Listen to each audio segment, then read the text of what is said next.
अस-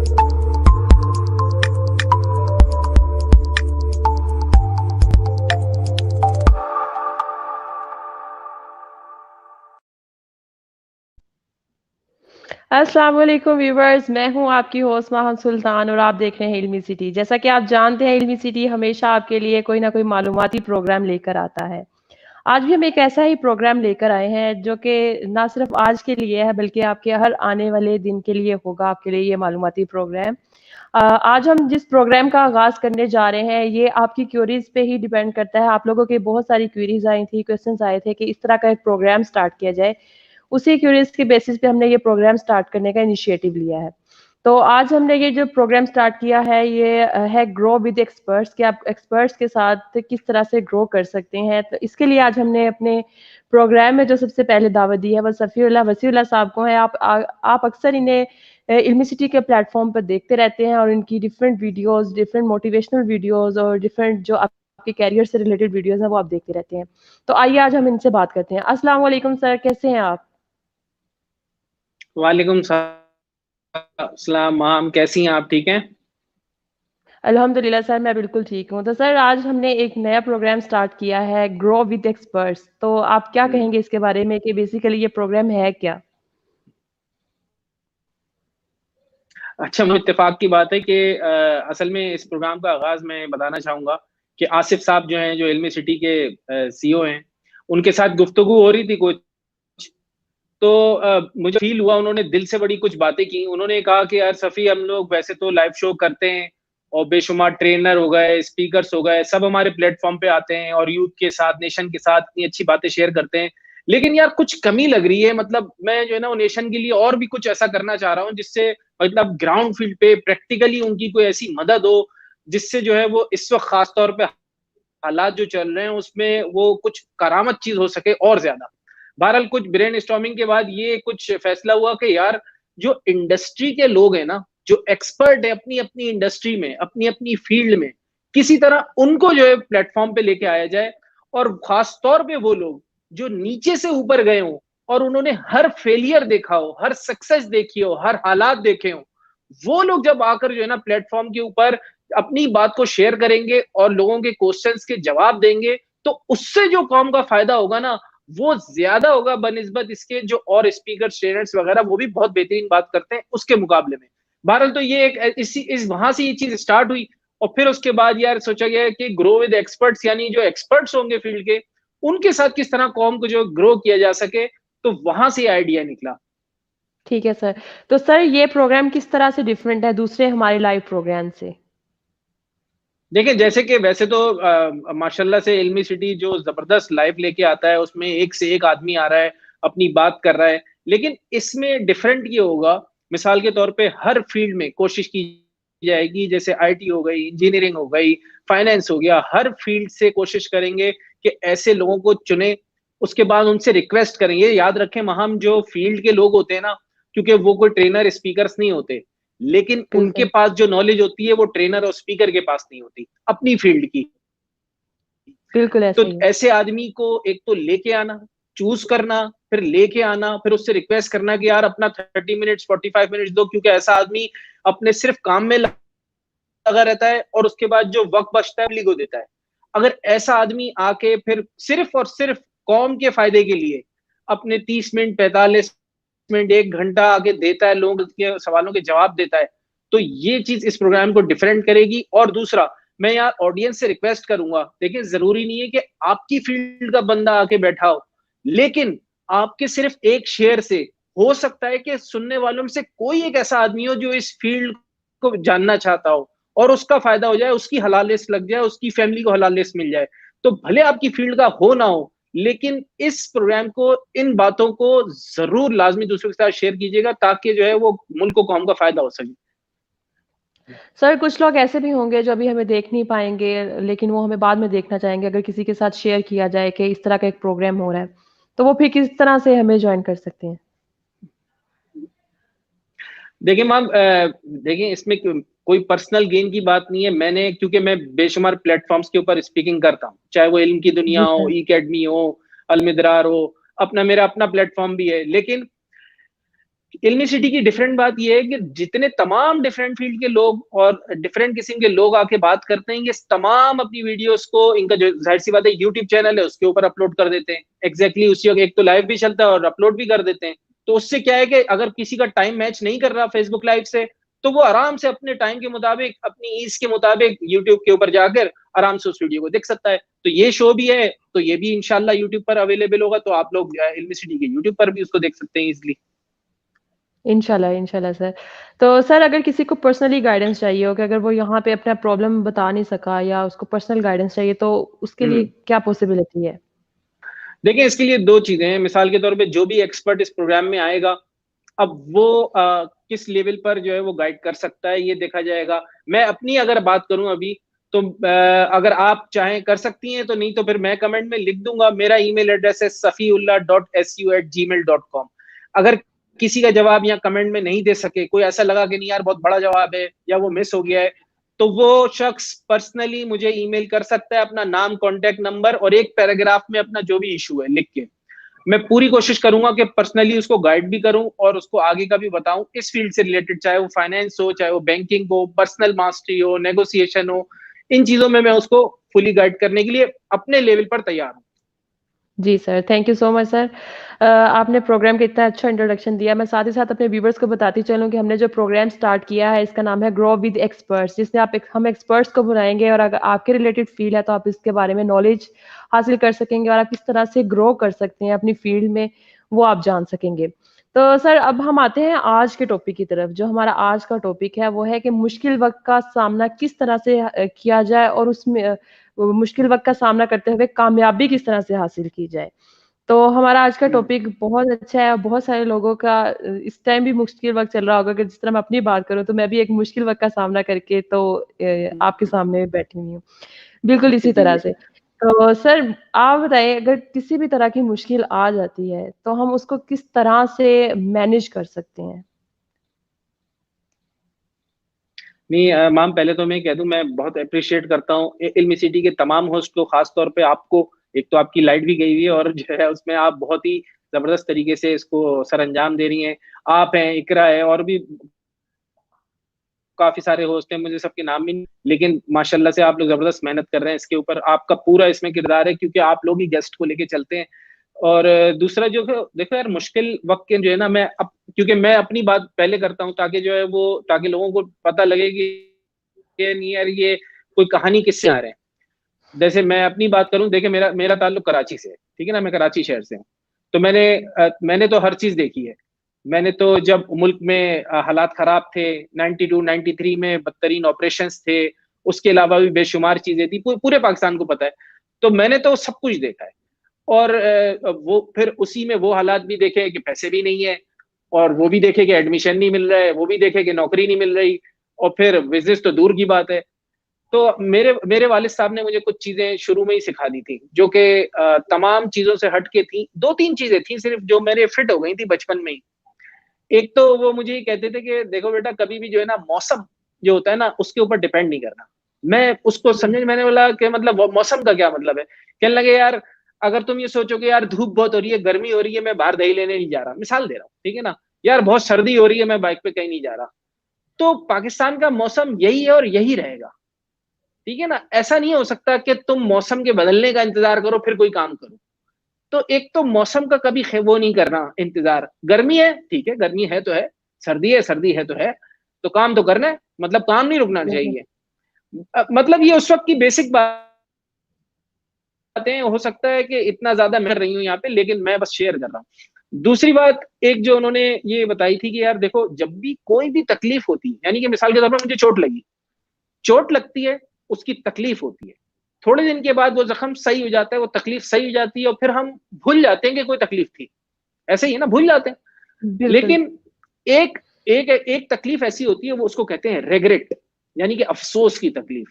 वो इंसान नहीं भूलता। वो कहता रहा है काश मैं ऐसा कर देता यार, काश मैं कर लेता, काश मैं कर लेता, जिंदगी भर सोचता रहता है। तो यही था कि बेटा, जो तकलीफ आए ना, उस तकलीफ को समझो कि वो वक्त के साथ निकल जाती है, लेकिन अगर तुमने रिग्रेट का तुम्हें पेन हो गया ना, तो वो कभी नहीं जाएगा। तो काम को हमेशा करना, ताकि तुम फेल भी हो जाओगे ना, कोई बात नहीं, तुम फेल हो गए, लेकिन ये तुम्हें जो पेन ऑफ रिग्रेट है ना, ये तुम्हें नहीं होगा, जिसकी वजह से तुम्हें फिर इतना बड़ा अफसोस नहीं होगा। तीसरी जी बात जो सर। थी, जो कि बातें तो बहुत सारी थी, मेन 3 चीजें बता रहा हूँ। तीसरी चीज ये थी, यार नेवर गिव अप। ये अंग्रेजी में तो नहीं बताई थी उन्होंने, बड़े अपने अल्फाज में समझाई थी, और वो अपने अल्फाज में समझाई थी और एक छोटा सा थप्पड़ भी लगाया था। लेकिन ये आपको मैं बड़े अच्छे अंदाज में बता रहा हूँ कि नेवर गिव अप का मतलब ये है कि भाई यार कोई ऑप्शन ही नहीं है, करना है। मतलब हमारे वाले साहब ने कभी कोई ऑप्शन नहीं दिया, कोई काम कहते थे मतलब करना ही है, कोई एक्सक्यूज नहीं चाहिए। दे दो एक्सक्यूज, 100 200 300 एक्सक्यूज दे दो, लेकिन करना तो है। तो भाई नेवर गिव अप करना तो है, ताकि रेगरेट भी ना हो। तो ये दो छोटी छोटी चीजें थी, 2 3, जो आपको मुश्किलात में कभी जो है ना वो आपने अपने जहन में बिठा ले, तो इंशाल्लाह आप आगे बढ़ते चले जाएंगे। जी सर, आपके ही अभी आपने जो तीसरी नसीहत बताई उसमें आपने कहा कि मुझे बहुत सख्ती से कहा गया था कि आपने ये करना है। तो ज़रूरी है कि सम टाइम ये चीज़ें ज़रूरी हो जाती हैं कि किसी को सख्ती के साथ बताया जाए कि आपका ये काम करना आपके लिए अच्छा हो सकता है। तो अगर हम्म। नरमी से कोई बच्चा नहीं मान रहा या कोई नहीं मान रहा तो उसको सख्ती से बताना चाहिए हमें, ये बात किस हद तक दुरुस्त है? नहीं नहीं, ये तो लाजमी है। असल में देखो मेरा केस ये था कि मतलब मैं थोड़ा सुस्त था शुरू में, मतलब कामों में ढीलापन करता था, डॉजी था, डॉज देता था, और जो है ना बहाने बना देता था। तो उस जाहिर सी बात है, मेरा मिजाज ऐसा था कि मेरे वाले साहब ने पिक कर लिया था कि नहीं यार, ये जो है ना वो कहते हैं ना घी सीधी उंगली से नहीं निकलेगा, ये वो अलग घी है जो सीधी उंगली से नहीं निकलेगा। तो वो मेरे साथ सख्ती करनी जरूरी थी। लेकिन आज देखिए, हर टाइम टाइम की बात होती है। उस टाइम की बात अलग थी, ये 15 20 साल पहले की बात है। और आज की बात अलग है। आज के जो बच्चे हैं वो मतलब होना तो नहीं चाहिए, लेकिन वो कम बर्दाश्त करते हैं, क्योंकि उसकी बिल्कुल सर। वजह भी एक खराब मीडिया है, जिसकी वजह से जो है ना वो माँ बाप के सामने खड़े हो जाते हैं। अल्लाह सबको बचाए ऐसी चीजों से। तो ऐसी सूरत में तो मैं समझता हूँ कि बेहतर ये है कि उनको जिंदगी की मिसालों से समझाएं, यानी कि कोई ऐसा सबक दे उनको जिस सबक से वो सीख जाएं। यानी कि आपको पता होगा कि उस सबक से उसको नुकसान होगा, लेकिन वो नुकसान उसको होने दें। छोटा सा नुकसान होगा, लेकिन सारी जिंदगी के लिए समझ जाएगा। तो मैं समझता हूँ आजकल के लिहाज से बेहतर ये है कि अगर वो सीधी जबान नहीं समझता तो कोई सबक से उसको समझा दें। जी। जितने व्यूअर्स ने हमें अभी जॉइन किया है, मैं उनसे कहती चलूँ कि अगर आपका कोई भी क्वेश्चन है इस टॉपिक से रिलेटेड कि आप मुश्किल वक़्त में को कैसे गुज़ारें और अपनी कामयाबी कैसे हासिल करें, तो आप कमेंट्स में लीव कर सकते हैं ताकि हम आपके क्वेश्चंस के आंसर कर सकें। सर आपने अभी जैसे बात की कि हमें हर वक़्त कोशिश करते रहना चाहिए, हिम्मत नहीं हारनी चाहिए, लेकिन हम वो हिम्मत कहाँ से लेकर आएँ? जब हमारे पे मुश्किल वक़्त आता है, तो हम हिम्मत हारने लगते हैं, तो वो हिम्मत कहाँ से लेकर आएँ कि हम लोग अपना काम जो है वो कंटिन्यूअसली करते जाएँ? इसके लिए देखो महम, मैं बताऊं, मैंने अपनी जिंदगी में, मैं जब तक आगे नहीं बढ़ा था ना, मैंने जिंदगी में कभी ना कोई मोटिवेशनल स्पीकर को सुना, ना कोई मोटिवेशन मैंने वीडियो सुनी, ना मैंने कोई किताब पढ़ी उस वक्त। क्यों मैं मोटिवेट होता चला गया था? अपनी अपनी लाइफ की बात बता रहा हूँ। उसकी वजह थी सिर्फ एक, वो थी कंपेलिंग रीजंस। इसको समझो। मिसाल के तौर पे, कोई शख्स है, उसके बच्चे भूखे, ठीक है ना, और जी, वो अभी इस काबिल नहीं है कि वो उनको खाना खरीद के दे सके, और वो जी, देख रहा है कि उसके बच्चे रो रहे हैं भूख से। तो ये जो तकलीफ है, ये क्या है उसके लिए बन गया? ये उसके लिए कंपेलिंग रीजन बन गया। किस चीज के लिए? कि अब वो जाके काम करे, कुछ कमाए और बच्चों को खाना खिलाए। तो जो लाइफ में कंपेलिंग रीजंस होते हैं ना, वो सबसे बड़ी मोटिवेशन होते हैं इंसान के लिए कि वो आगे बढ़ता है। जो शख्स केटू के नीचे खड़ा हो ना, उसको मोटिवेशनल, वो मोबाइल खोल के कोई मोटिवेशनल वीडियो नहीं देखता, वो पहाड़ उसके लिए मोटिवेशन होती है। ठीक है। तो इसी तरह इंसान की जिंदगी में जो कंपेलिंग रीजंस होते हैं ना, मेरी जिंदगी में कंपेलिंग रीजंस थे। मैं देखता था कि यार ये तकलीफ है, यार ये तकलीफ है, या मेरे घर वालों को ये तकलीफ है, मैं ये नहीं कर पा रहा, मैं ये माँ को ये नहीं दे पा रहा, ऐसा हो रहा है, मैं यहाँ एडमिशन नहीं ले पा रहा, और लोगों ने ले लिया, मैं नहीं ले पा रहा।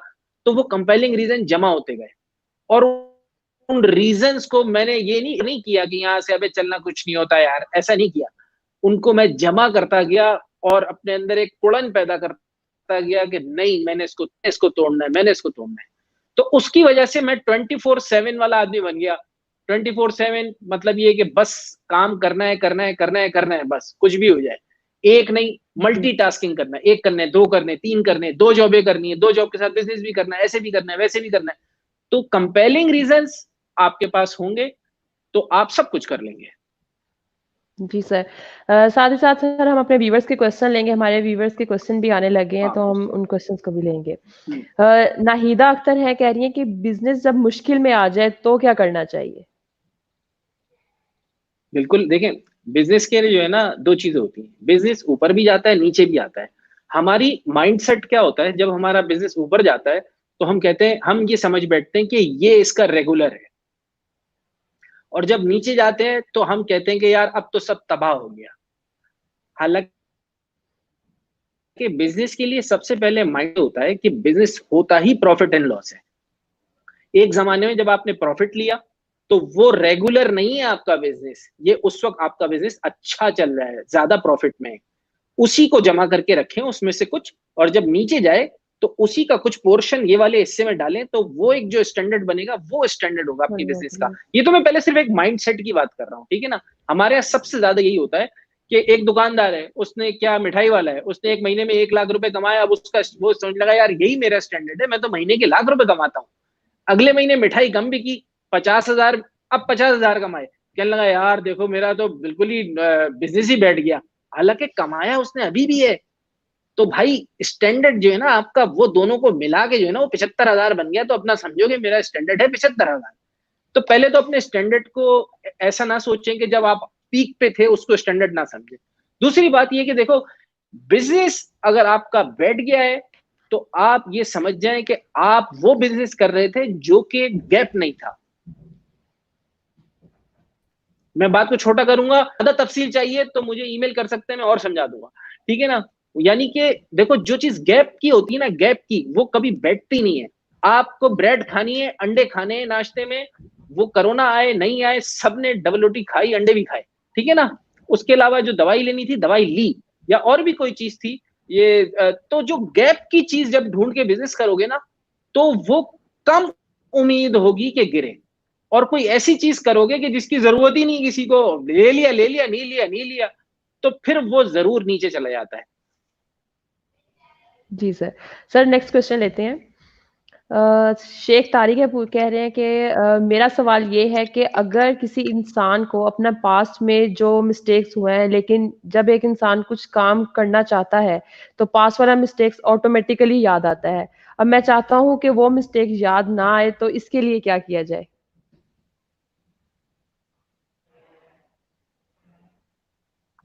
वो था ना, ये तेरी याद आती है मुझको सताती है। तो मेरे भाई बात सुनो, देखो इसको समझो। हर इंसान की जिंदगी में कुछ ना कुछ होता है जो उसको याद आता है और उसको अफसोस होता है। अब दो चीजें होती हैं, एक वो होते हैं जो, जिसको अंग्रेजी में कहते हैं मॉर्न एंड क्राई, यानी कि जो पिछली बात को लेके रोते हैं और मॉर्निंग करते, ठीक है, मॉर्न एंड क्राई। और एक वो होते हैं जो पिछली वाली बात को अपने लिए पुश बनाते हैं, मैंने बताया था ना, कंपेलिंग रीजन। अच्छा देखो, ये बड़ी क्लियर बात है, सबको फेलियर होते हैं, कोई चैंपियन नहीं होता, याद रखना। अच्छा, फर्क कहाँ आता है, जब इंसान अपने फेलियर को लिखता है, एक डायरी उठाता है, एक पेन उठाता है, पेंसिल लेता है और उसको लिखता है आराम से, मेरा फेलियर ये था, मैं चलते चलते गड्ढे में गिर गया, नीचे नहीं देख रहा था, ऊपर बिलबोर्ड पे देख रहा था मंजन के इश्तेहार को। मतलब मिसाल दे मैंने, ठीक, उसने लिख लिया इसको। अब ये उसने लिखा, तो अब उसको याद हो गया कि हाँ यार, अब मैंने रोड पे चलना है ना, तो बिलबोर्ड पे बना हुआ जो है ना वो मंजन और वो उसकी एक्ट्रेस को नहीं देखना है, मैंने नीचे देखना है। तो अपने फेलियर को हमेशा लिखना और फिर उससे लर्न करना, ये फर्क पैदा कर देता है उस शख्स से जो नाकाम हो जाता है और उस शख्स से जो बाद में कामयाब हो जाता है। दूसरी चीज, यार देखो, जिंदगी में सब कुछ, इससे बड़ा सदमा तो नहीं हो सकता ना, किसी के माँ बाप का इंतकाल हो जाए, बहन भाई का इंतकाल हो जाए, करीब किसी की बीवी बच्चों का इंतकाल हो जाए, होता ही है बिल्कुल। ना। लेकिन क्या है कि थोड़े दिन के बाद इंसान फिर उनको दुआएं करता है, शुरू में रोता है, सब कुछ होता है, और उनकी याद में सब कुछ करता है, फूल भी डालता है, पानी भी डालता है। थोड़े दिन के बाद, 1 हफ्ते से 2 महीना 3 महीना, फिर वो जाने नहीं लगता, फिर सिर्फ शबरात में जाता है उनकी कब्र पे। तो होता ही है कि इसी तरीके से हर गम भूल जाता है इंसान, ठीक है। तो आप एक तो अपने गमों को इस तरह भूलें कि आप ये उसको लिखें। उसको लिखने के बाद एक ट्रिक बता देता हूं, एक ट्रिक ये बता रहा हूं कि मिसाल के तौर पे आप उसको लिखें पेपर पे, लिखने के बाद जो है ना उसको ऐसे मोड़े, और मोड़ने के बाद जो है ना उसको लगाए आग, और आग लगा के ऐसे फेंके, बोले जा खत्म, तुम्हारी कहानी खत्म, मैंने जला के फेंक दिया तुम्हें।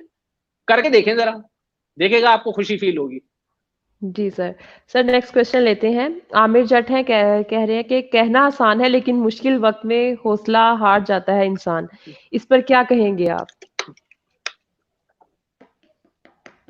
बिल्कुल सही कह रहे हैं, बिल्कुल सही कह रहे हैं। हमें क्या है कि ज्यादातर स्पीकर और ट्रेनर्स आगे बातें करते हैं और हम बोलते हैं अबे यार ये तो भाषण दे रहा है, भाषण देना बहुत आसान है। बिल्कुल सही कह रहे हैं। मैं मानता हूँ इस बात को। बहुत सारी वीडियोस मैं भी सुनता हूँ, मैं भी बोलता हूँ अबे यार कहानियां सुनाना बहुत आसान है, लेकिन प्रैक्टिकल मामला अलग है। और यही वो फर्क है जो आपको ग्रो विद एक्सपर्ट ला के देगा। कि ग्रो विद एक्सपर्ट में वो लोग आएंगे जो आपको सिर्फ कहानियां नहीं सुनाएंगे, वो लोग आएंगे जो आपको हकीकत बताएंगे जो उन्होंने खुद फेस किया है। ठीक है ना? मैं अगर आपको कोई चीज बता रहा हूं तो मैंने खुद बदतरीन चीजें फेस की, फेलियर फेस किए हैं और उसमें खड़ा हुआ हूं, तो इसलिए आपके साथ शेयर कर रहा हूं। तो अब ये एक एडिशनल चीज है कि ठीक है मैं स्पीकर भी हूं, ठीक है ना, ये मेरी एडिशनल चीज है, लेकिन ये मेरी फील्ड नहीं है। फील्ड मेरी कुछ और है, मैं मेरा प्रोफेशन कुछ और है, मैं अपना काम करता हूँ, जॉब करता हूँ, अपना बिजनेस भी करता हूँ। उसके साथ साथ ये काम मैं इसलिए करता हूँ कि ताकि मैं अपनी चीजें आपके साथ शेयर कर सकूं, और शेयर करूं तो आपको फायदा हो जाए। जी। नेक्स्ट क्वेश्चन है हमारे पास। मोहम्मद अवैस यकूब का पूछ रहे हैं कि बिजनेस जब मुश्किल में आ जाए तो क्या करना चाहिए? बिल्कुल सेम सवाल था वैसे नाहिद का, नाहिदा थी जी ना, जी। नाहिदा जी बाजी का। सर, सेम ही वो क्वेश्चन। मैंने उसका जवाब दिया है, आप चाहें तो उसको भी देख सकते हैं, ताकि जो है वो आपको वो दोबारा उसका जवाब मिल जाएगा। ये यूट्यूब पे जाके देख लीजिएगा जब ये वीडियो वहां लग जी जाएगी सर। तो।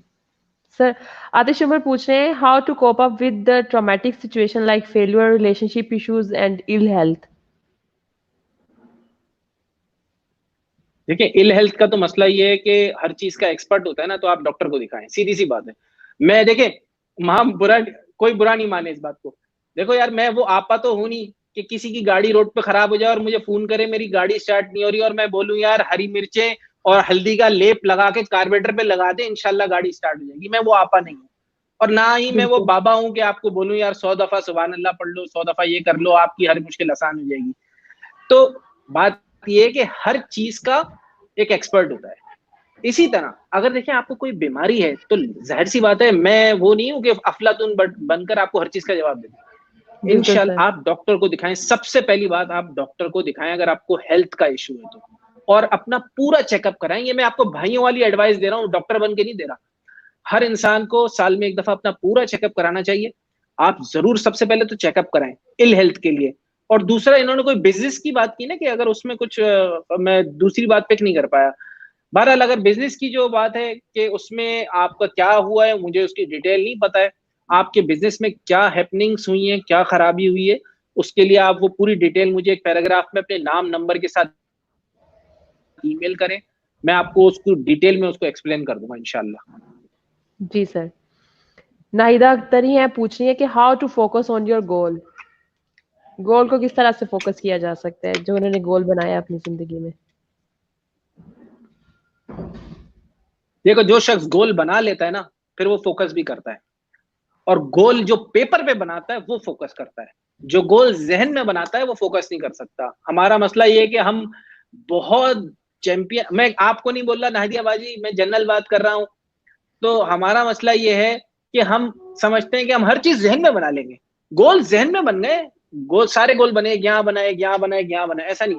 अपने गोल्स को लिखे पेपर के ऊपर। और गोल सेटिंग एक पूरा चैप्टर है बहुत बड़ा, ठीक है ना। गोल सेटिंग में आपके गोल्स स्पिरिचुअल गोल्स होते हैं, आपके पर्सनल गोल होते हैं, आपके ऑफिस वर्क लाइफ के गोल्स होते हैं, आपके रिलेशनशिप के गोल्स होते हैं, आपके फाइनेंशियल गोल्स होते हैं। फिर उसके बाद उसको कहते हैं ये छोटे छोटे गोल बनते हैं, इसको मैं कहता हूँ सब विजन्स। फिर ये सब विजन्स जाते हैं बड़े विजन में, वो बड़ा विजन होता है। फिर उसके बाद उस गोल्स के नीचे उनकी प्लानिंग्स होती है, उन प्लानिंग्स के नीचे उसके फिर उसके बाद उसके एक्शंस होते हैं। ये पूरा बड़ा कंप्लीट चैप्टर है। अब गोल सिर्फ ये कहते हैं ना हाँ यार मेरा गोल है कि मैंने फलाना करना है और ये मेरे पास जहन में है, ये गोल नहीं होता मेरी बहन।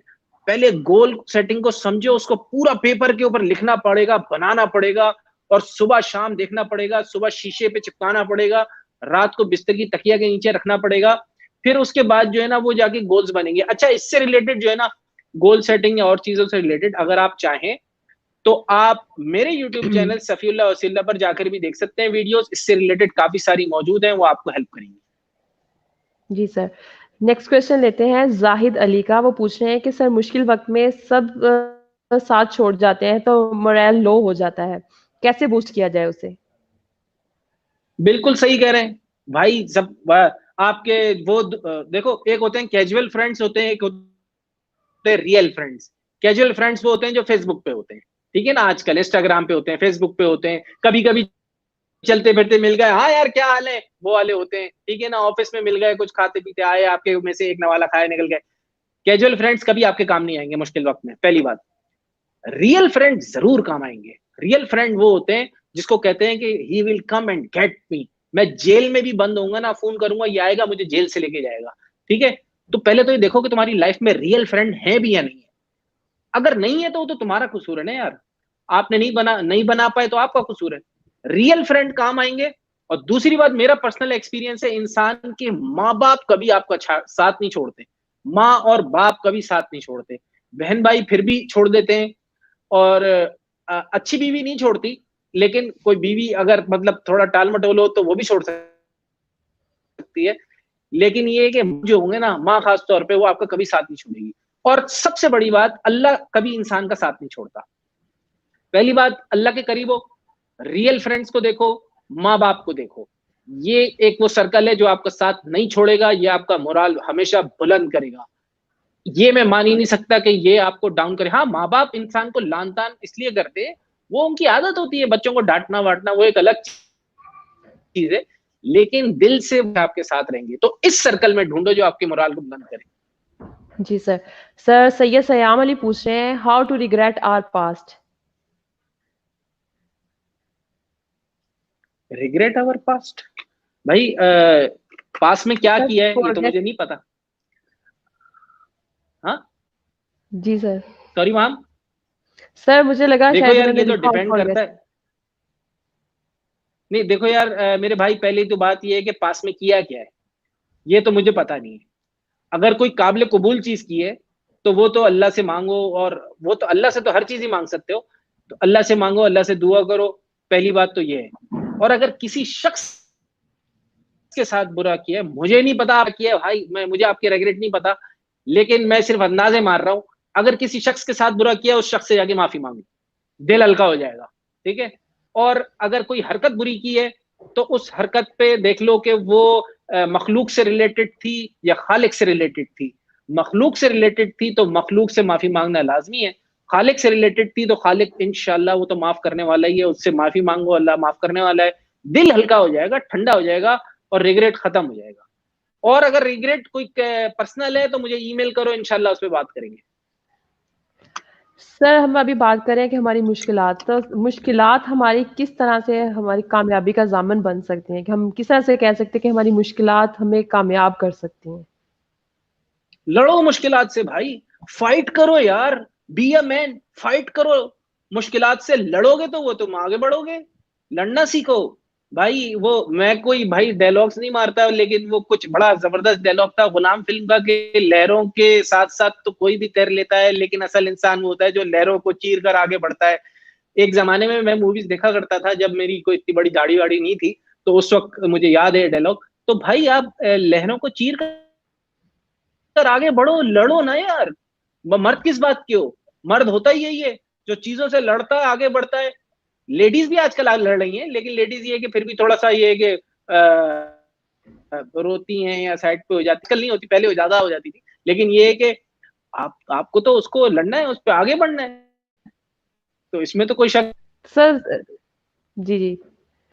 सर इसी तरह जो है कुछ बहुत सारे लोग होते हैं, जब हम लोग स्ट्रगल कर रहे होते हैं या हम कामयाब नहीं हो पा रहे होते, तो वो हम लोगों को डीमोटिवेट कर रहे होते हैं, या हमें इस तरह कहना चाहिए कि वो पीछे को धकेल रहे होते हैं कि नहीं, तुम तो ये नहीं कर सकते, तो तुम ऐसे ये काम स्टार्ट कर दिया है, तुम्हें इसमें कोई फ़ायदा नहीं हो रहा। तो उन चीज़ों से किस तरह से कोप अप किया जा सकता है? Very nice. देखो इसकी दो निशानियां हैं। कभी कभी ये होता है कि हम लोग गलत काम कर रहे होते हैं, यानी कि हम वो काम कर रहे होते हैं जो हमारा दिल नहीं चाह रहा होता, उसकी वजह से हमें पीछे धक्का हो रहा होता है। यानी कि मिसाल के तौर पे मुझे याद है, मैं अपनी स्टार्टिंग में जब मैंने काम करना शुरू किया था, तो मैं बिल्कुल टिपिकल अकाउंट्स के काम में गया, बिल्कुल ठेठ अकाउंट्स और ऑडिट का काम मैं सही करता था, लेकिन मैं इतनी नफरत आती थी मुझे, मैं सुबह जाता था ना, बिल्कुल समझ लो गंदी शक्ल लेके, और जाके किसी तरह जाता था कि यार ये शाम हो जाए और मैं काम करके निकल जाऊं। लेकिन हालांकि काम करता था, नौकर तनख्वाह मिलती थी, सब कुछ था, लेकिन ये ना बिल्कुल दिल नहीं चाहता था। तो उस समय डीमोटिवेट रहता था। तो एक तो साइन ये होता है कि कभी कभी हम वो काम कर रहे होते हैं जो कि हमारा दिल नहीं चाह रहा होता, हमें पसंद नहीं होता, ठीक है ना, तो वो चीज हमें डीमोटिवेट करती है। एक बात ये तो मैं एक प्रैक्टिकल साइन बता रहा हूँ, ठीक है ना। दूसरी बात ये है कि देखो, डीमोटिवेट इंसान वो हो रहा होता है जब उसको फेलियर्स आ रहे होते हैं बार बार, ठीक है। आपकी मर्जी है कि आप उस फेलियर्स को अपने लिए पुश बनाओ, कंपेलिंग रीजन बनाओ, या फिर उस फेलियर को लेकर बैठ के मौन एंड क्राई करते रहो। याद रखना है इस बात को, मैंने स्टार्टिंग में भी कहा था यार, अब जनरल बात कर रहा हूं सबके लिए। घर जाओगे, बिजली के बिल के लिए रोते रहोगे, महीने की ग्रोसरी के लिए रोते रहोगे, घर के किराए के लिए रोते रहोगे, बच्चे की फीस के लिए रोते रहोगे, ठीक है ना, और बोलोगे मुझे फेलियर होते रहे, बोलोगे यार ये मौसम खराब है, ये गवर्नमेंट खराब है, ये खराब है, और ये इंसान खराब है, ये खराब है, वो खराब है, कॉफी खराब है, नमक ज्यादा है, मिर्चे ज्यादा है, हर चीज से कंप्लेनिंग फिलॉसफी जो होती है इंसान को नाकाम बना देती है। कंप्लेनिंग फिलॉसफी जो होती है इंसान को नाकाम बना देती है। जो इंसान की कामयाब फिलॉसफी होती है वो ये होती है कि मुझे इन सब चीजों के साथ ही आगे बढ़ना है, और ये सब चीजें अपनी जगह रहेंगी, और इसी में ही मैंने आगे बढ़ना है, और सब बढ़ रहे हैं यार। जो मिसाल के तौर पे अगर महाम, आप कौन से शहर में रहती हो? सर कसूर में। कसूर में। कसूर जी। में जो मौसम है वो कसूर के हर शख्स के लिए है, ठीक है ना। कसूर में लाइट गई है तो वो कसूर के हर शख्स के लिए गई है, सिर्फ महाम के लिए नहीं गई है। तो ये मत सोचो कि यार ये देखो मेरे ऊपर पहाड़ टूट रहा है, मेरे लिए सब कुछ हो रहा है, नहीं, ऐसा नहीं है। अब इसी कसूर में कोई शख्स ऐसा होगा जो बहुत ऊपर जा रहा होगा, बहुत कामयाब हो रहा होगा, और कोई शख्स होगा जो बहुत नाकाम हो रहा होगा। हालांकि गवर्नमेंट दोनों के लिए एक है, मौसम दोनों के लिए एक है, और घर के हालात भी तकरीबन तकरीबन एक ही, नॉर्मल जनरल बात कर रहा हूं, वो होंगे। मतलब जो बड़ी बड़ी चीजें वो एक ही होंगी, उसमें एक कामयाब एक नाकाम। वो इसलिए क्योंकि फिलॉसफी का फर्क होता है। एक इंसान की कंप्लेनिंग फिलॉसफी होती है, और दूसरे इंसान की फिलॉसफी होती है कि वो आगे बढ़ने के ऊपर काम कर रहा होता है। बिल्कुल सर, ऐसा आई ही है। Hope I explained. जी सर, बहुत अच्छा एक्सप्लेन किया। Thank you so much sir. हमारे शो का टाइम भी खत्म हो रहा है, तो मैं इजाज़त चाहूँगी अब आपसे भी, अगर आप लास्ट में कुछ अच्छी बात कोई ऐड करना चाहें हमारी ऑडियंस के लिए। अच्छा मैम, इसमें दो तीन बातें जो मैंने स्टार्ट में कही थी, ये खास किस्म का प्रोग्राम है, इसको लाजमी एक सदका जारिया की तरह दूसरों के साथ शेयर करें ताकि वो इससे फायदा उठा सकें। मिस हो जाए तो इल्मी सिटी के ऊपर देखें, ठीक है। उसके अलावा कमेंट में मैं ईमेल एड्रेस लिखूंगा, किसी का इशू है, प्रोग्राम खत्म हो गया है, कोई भी मसला है, अपना नाम, नंबर और पैराग्राफ लिख के मुझे ईमेल कर सकता है। और ये सारी चीजें, और इसके अलावा कोई खास मैसेज नहीं है यार, जनरल क्वेश्चन थे सबके, जनरल जनरल जवाब थे। मेन मकसद यही था कि जो है वो अपने फेलियर्स को लेके रोना गाना छोड़ो, और जो है ना वो हिम्मत करो, आगे बढ़ो, इंशाल्लाह अल्लाह बेहतर करेगा। इंशाल्लाह sir. Thank you so much आपका शो में आने के लिए। इंशाल्लाह अपने व्यूअर्स के साथ हम दोबारा मिलेंगे, तब तक के लिए मुझे इजाज़त दीजिए। अल्लाह हाफ़िज़।